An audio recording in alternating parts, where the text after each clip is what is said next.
Drama serial बेटियां में आज ही एपिसोड में आयज़ा जब घर आती है तो उसे फ़िज़ा बहुत डांटती है, कहती है कि तुम कहाँ से हो, क्या ये मैंने तुम्हें खुद अपनी आंखों से उस लड़के साथ के साथ देखा है। जिस पे आयज़ा कोई जवाब नहीं देती। फ़िज़ा कहती है कि तुम और कितना धोखा दोगी और कितना झूठ बोलोगी हमसे, तुम्हें हमारे पापा को इस हालत में पहुँचा दिया, अभी तुम्हें सुकून नहीं आया जो तुम उससे उठ के मिलने चली गई।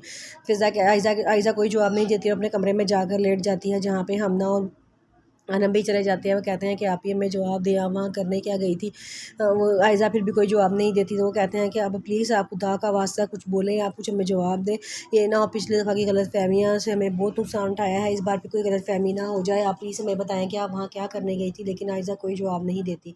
फिर उसके बाद रात हो जाती है, सारे सोने के लिए लेट जाते हैं। तो हमना आयज़ा से कहती है कि आप ही आपको पता है एक वो रिश्ता आया हुआ है और आंटी ने हमें रिश्ता बताया है और वो ज़रा भी अच्छा नहीं है, बड़ी उम्र का इंसान है, उसके बच्चे भी हैं। जिस पे आयज़ा कहती है कि मुझे कोई इतराज़ नहीं है, जो मर्ज़ी रिश्ता है मेरे लिए आए, पापा मेरी जहाँ शादी करना चाहेंगे मैं चुपचाप वहाँ शादी करवा लूँगी। हमने कहती है कि नहीं, मुझे एक दफ़ा पापा से बात करने दे, वो लड़का बिल्कुल भी आपके काबिल नहीं है। आयज़ा कहती है मुझे कोई इतराज़ नहीं है, तुम पापा से कोई बात नहीं करोगी। फिर उसके बाद फ़िज़ा अपने घर जा रही होती है, तो वो हमना अनम सबको इकट्ठा करके समझा रही होती है कि पापा का बहुत ख्याल रखना है, पापा के ख्याल में कोई भी कोताही नहीं करनी है। वो हमना कहती है कि हमना तुमने रोज़ रात को पापा को दूध का गिलास दिया करना है और उनकी टाँगें दबानी है। और अनम से कहती है कि तुम्हें पापा की दवाइयों का ख़ास ख्याल रखना है।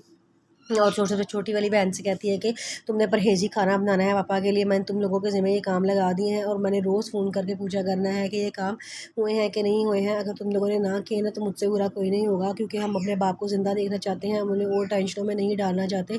और कोशिश करना कि आयज़ा उनके सामने आ जाए, क्योंकि आयज़ा से उन्हें टेंशन होती है। और तुम लोग भी कोशिश करना कोई ऐसी बात ना हो जिससे पापा को टेंशन हो, क्योंकि डॉक्टरों ने टेंशन से सख्त मना किया है। सारी बहनें कहती हैं कि आप ही आप बेफ़िक्र होकर अपने घर जाएँ, हम पापा का बहुत ख्याल रखेंगे। लेकिन हम कह रहे थे कि आप कुछ दिन और रुक जाती। फ़ायदा कहती है कि नहीं, मुझसे और नहीं रुका जाता, क्योंकि मुझे वहाँ की भी ज़िम्मेदारियाँ सँभालनी है। ऐसा करो तुम लोग यहाँ पे पापा का ख्याल रखो, अच्छा मैं चलती हूँ। वो अल्लाह हाफ़िज़ कह के चली जाती है। अगले दिन आयज़ा अपने कमरे में लेटी होती है और वो बहुत रो रही होती है, बहुत उदास सी होती है। उसे सारा वक़्त याद आ रहा होता है जो उस पे गुज़रा है। और वो बेकसूर होती है, लेकिन फिर भी उसको हर बार सज़ा मिलती है। वो सोच रही होती है कि उसकी वो वहाँ से आ जाती हैं और कहती हैं कि तुमने अपना हाल क्या बनाया हुआ है। आयज़ा कहती है मैं समझी नहीं आपकी बात। तो वो कहती हैं कि तुम किसके सोग मना रही हो, किसके जाने का सोग मना रही हो, किससे शादी ना होने का सोग मना रही हो।